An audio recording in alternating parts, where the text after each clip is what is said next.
processo eleitoral. Esse tipo de atitude, estou citando esse exemplo, poderia citar outros, na minha opinião, extrapola completamente o que é o papel constitucional de investigar, processar e condenar. Aí já há uma tentativa de perseguição política da parte de alguns setores, de alguns indivíduos, contra o nosso partido, contra a esquerda em geral, contra o voto popular. Há uma visão muito conservadora em alguns setores do judiciário em relação à democracia. E essa visão conservadora é uma ameaça à democracia, ameaça à independência entre os poderes e uma ameaça aos interesses nacionais.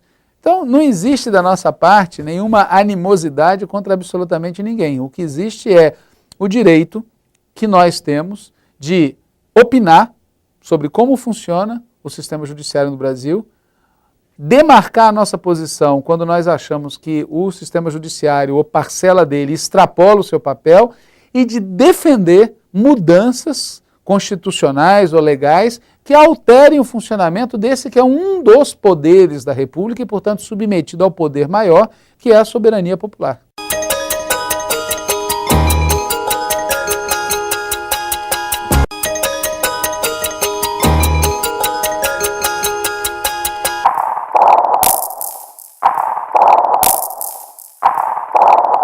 Não, fala não gera crise política em lugar nenhum, na minha opinião. Ou seja, o direito de falar é livre e universal. Eu posso achar que não é conveniente que uma autoridade se pronuncie sobre um determinado assunto, mas não vou imputar a fala, ou seja, a manifestação de opinião, o exercício do direito de livre opinião, não vou imputar isso à conotação de uma crise. Crise se causa quando você tem decisões institucionais que interferem no funcionamento previsto dos outros poderes, por exemplo. Ou quando você tem uma decisão de uma instância que é visivelmente ilegal, ou seja, mesmo tomada com a formalidade da legalidade, tem um conteúdo ilegal. Aí sim tem crise, mas a simples manifestação de opinião, na minha opinião, independente de onde vem, independente do que seja dito, não constitui em si fator de crise.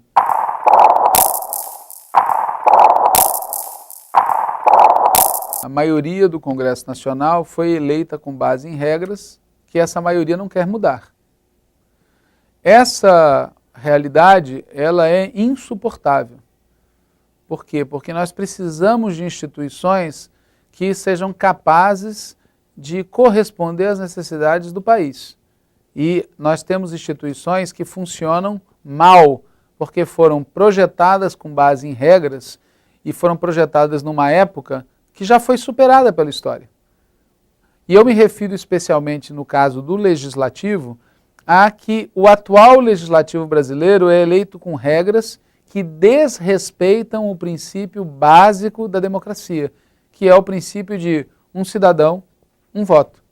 Veja, esse princípio é desrespeitado na composição do Senado brasileiro, porque o Senado brasileiro, que deveria representar a federação, cada estado tem direito a 3 senadores, independente do seu tamanho.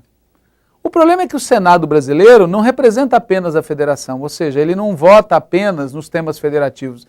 Ele tem iniciativa de lei e tem poder revisor, o que significa dizer que o Senado pode colocar em questões decisões da Câmara sem que o Senado seja proporcional. A maioria dos senadores representa a minoria do povo brasileiro. Outro exemplo, a Câmara dos Deputados. Na Câmara dos Deputados, a regra de composição da Câmara também não é proporcional. Ainda prevalecem regras que vêm desde os anos 70, que fazem com que os estados mais populosos elejam relativamente menos deputados do que os estados menos populosos, que elegem mais deputados. Isso ocorre porque naquela época, ainda na época da ditadura, se manipularam as regras para beneficiar a Arena, em prejuízo do MDB. E essas regras não foram transformadas na época da Constituinte e, de certa forma, estão perpetuadas até hoje, fazendo com que a maioria do povo brasileiro não se veja adequadamente representada pela maioria dos deputados. E o terceiro fator essencial é que o poder econômico altera a igualdade básica da democracia. Quer dizer, um cidadão, um voto. Só que o cidadão que tem dinheiro pode comprar o voto de quem não tem dinheiro. E isso é feito, às vezes, através da compra de votos, pura e simples, e é feita indiretamente através do financiamento empresarial de campanhas eleitorais, que estão se tornando máquinas de gastar dinheiro, que impedem qualquer tipo de renovação efetiva na política e, ao mesmo tempo, perpetuam oligarquias nos parlamentos brasileiros, oligarquias que se sustentam basicamente porque têm apoio financeiro, milhões e milhões e milhões de reais para gastar em campanhas eleitorais. Então, veja, do jeito que está funcionando hoje o legislativo brasileiro, você tem uma maioria que não representa adequadamente o povo e que desrespeita o princípio básico de um cidadão um voto. A gente defende reforma política por causa disso, porque a gente acredita que restituindo o princípio básico do cidadão um voto, você terá um Congresso Nacional e Assembleias Legislativas e câmaras que sejam representativas e, portanto, capazes de dar conta das necessidades nacionais.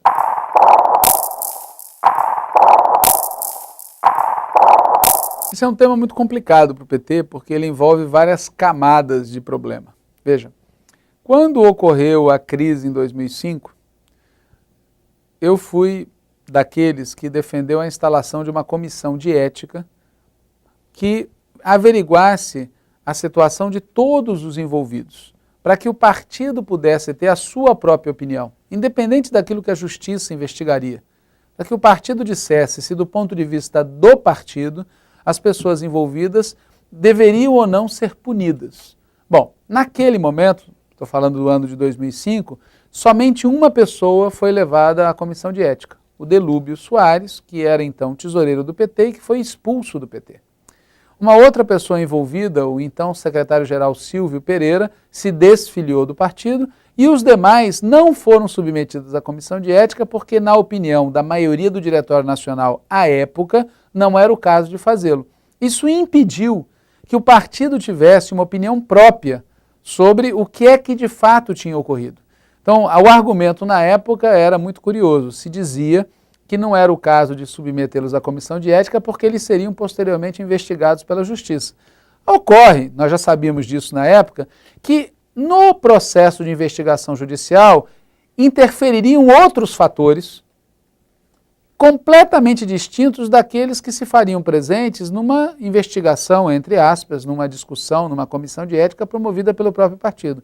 O que fez com que o PT oficialmente não formasse uma opinião caso a caso sobre os envolvidos. Posteriormente, houve todo o processo de execração pública das pessoas envolvidas e do conjunto do partido.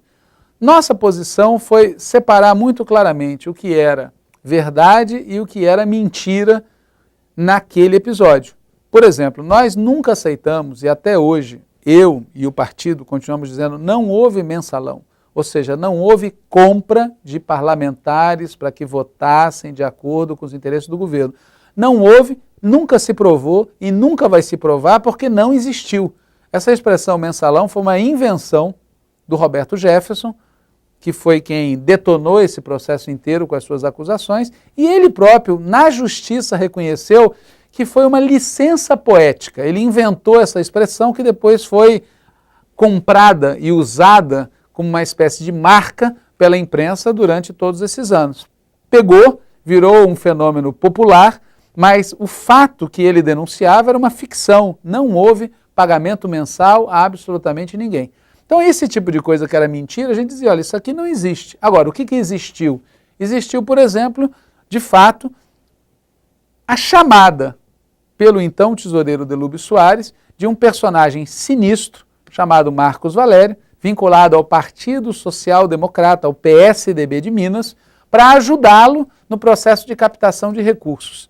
Ora, esse Marcos Valério inventou e executou, junto ao PSDB de Minas, um esquema que nós do PT sempre denunciamos, que é o uso de recursos públicos para financiar atividades privadas, atividades partidárias.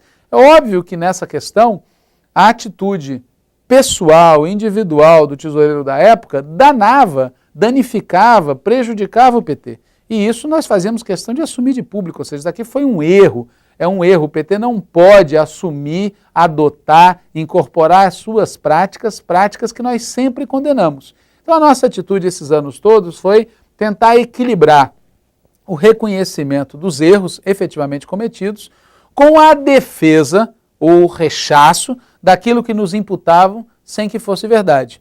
Agora, mais recentemente, no curso do processo judicial, a gente também tomou aí como partido, já não é minha opinião pessoal, o partido aprovou uma resolução muito interessante, que vale a pena ser lida, em que ele analisa o processo da ação penal 470 e mostra como esse processo está eivado de incorreções, de ilegalidades, de contaminação político-partidária, que, na nossa opinião, maculam o conjunto do julgamento e maculam várias das decisões individuais que foram adotadas. Insisto, isso não implica em nenhum momento em dizer que nada do que era acusado fosse verdade. A gente sempre admitiu que foram cometidos erros, sim.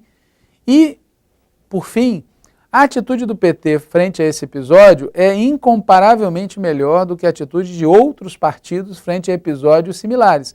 Exemplo, o chamado mensalão petista já foi julgado. E o mensalão do PSDB, que é anterior, até hoje não foi julgado. Por quê? O que o PSDB tem a dizer sobre isso? Quem que foi expulso no PSDB a esse respeito? É uma questão que deixa muito claro que, mesmo que tenhamos cometido erros, nós fomos muito mais duros conosco mesmo e com os envolvidos e, como instituição pública, ou seja, como partido de governo, nós agimos de maneira muito mais correta do que os que nos criticam. Porque, ao contrário do que ocorria no governo Fernando Henrique, as instituições brasileiras funcionaram a tal ponto que pessoas ligadas ao próprio partido estão sendo julgadas e condenadas, às vezes, como eu já disse, ao arrepio da lei.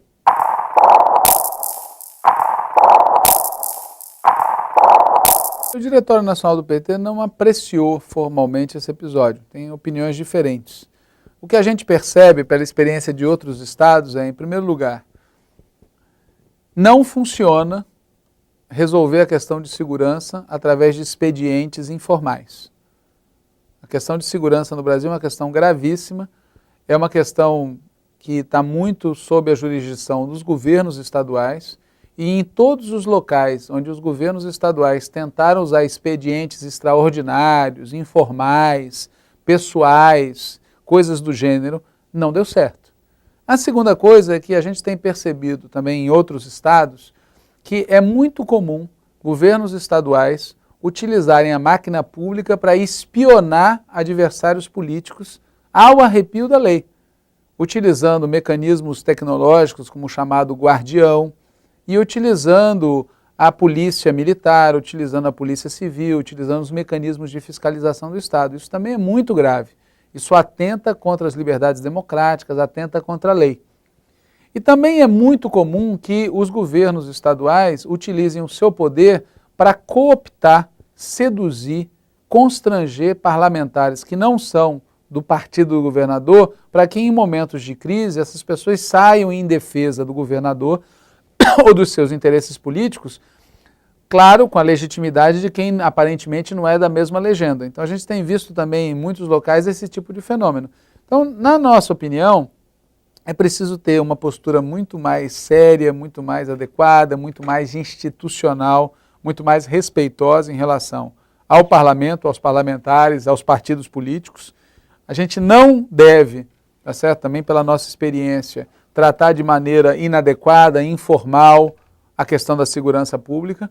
E a gente, em hipótese alguma, pode utilizar a máquina do Estado como instrumento de intimidação e instrumento de investigação da vida pessoal, da vida privada, da vida política de ninguém. Só a justiça tem o direito, por decisão judicial, pelos trâmites corretos, de mandar investigar qualquer pessoa. Há uma praga no mundo e presente aqui no Brasil também, dessas empresas de segurança, de consultoria, de contabilidade, que na verdade são empresas de espionagem industrial e política, que funcionam em larga escala, e essa praga devia ser proibida, porque na verdade essas empresas fazem um trabalho paralelo ao Estado, um trabalho ilegal, e que devia ser simplesmente proibido e que é uma vergonha que governos contratem esse tipo de serviço, independente do partido, independente do governo, independente do Estado. É uma vergonha contratar esse tipo de empresa para fazer esse tipo de trabalho.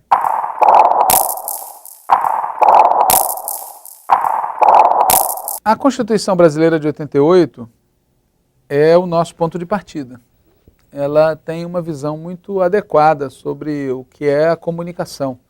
No fundo, ainda que não use essas palavras, a Constituição trabalha com a ideia de que a comunicação é um direito, como a saúde, como a educação, e, portanto, cabe ao Estado garantir o acesso a esse direito. A informação, a comunicação em geral, é uma das coisas mais importantes no mundo de hoje, e, portanto, ela não pode estar sob controle exclusivo do setor privado, nem pode estar sob controle de monopólios e de oligopólios. Tem que haver controle social, regras claras, pluralidade, liberdade efetiva. Isso tudo está lá previsto na Constituição, mas não foi regulamentado por conta dos interesses políticos que predominam no Congresso Nacional, onde há um grande número de parlamentares, nenhum do PT, que são proprietários de meios de comunicação e que não têm interesse numa regulamentação clara. Assim como também existe a influência de poderosos meios de comunicação que buscam impedir que haja algum tipo de regulação a respeito. O que é uma coisa muito interessante, uma vez que na Europa e nos Estados Unidos, que esses meios de comunicação sempre apontam como exemplo, lá existe uma forte regulamentação, porque se compreende que a comunicação é um bem público e que deve ser colocado sob forte regulação pública. Então a nossa preocupação fundamental é, em primeiro lugar, regulamentar os dispositivos constitucionais. E, em segundo lugar, considerar que o mundo mudou muito. Quer dizer, a legislação que enquadra as telecomunicações no Brasil vem dos anos 60. Grande parte do que hoje existe, por exemplo, todo o processo de convergência de mídias a partir da mídia digital, não está previsto. E a gente tem zonas cinzentas na legislação e áreas completamente descobertas. Então não se trata apenas de regulamentar, mas também de atualizar o marco regulatório para que ele dê conta das novidades tecnológicas surgidas. Por que a gente acha isso fundamental? Porque faz parte do processo de democratização da vida brasileira. Quer dizer, nós somos um partido convencido da ideia de que a democracia faz bem. Portanto, que quanto mais democracia, melhor. E para que a democracia seja plena no Brasil, é importante que todos possam falar para todos, e não apenas que alguns possam falar para os demais. É preciso, portanto, que haja uma pluralidade imensa nos meios de comunicação, e é preciso que haja, da parte do Estado, a preocupação em garantir comunicação pública de boa qualidade, que não dependa de anunciantes, que não dependa de interesses empresariais, não dependa de interesses partidários, que possa garantir para a população o acesso à informação plural, de boa qualidade, de bom nível cultural, de bom nível político. E isso, inclusive, serve para estabelecer um padrão de qualidade para as demais empresas, aí sim, privadas, ou para as outras instituições de natureza cooperativa, pública, social que atuem na área. Então a nossa ideia é que se aprove no Congresso Nacional o projeto de iniciativa popular que está sendo desenvolvido e está sendo apresentado pelo Fórum Nacional de Democratização da Comunicação. Essa é a ideia que o PT defende a respeito.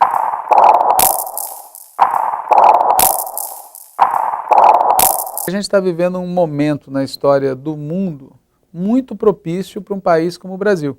Quer dizer, na história do Brasil e da América Latina, a gente deu saltos quando as metrópoles estavam em crise.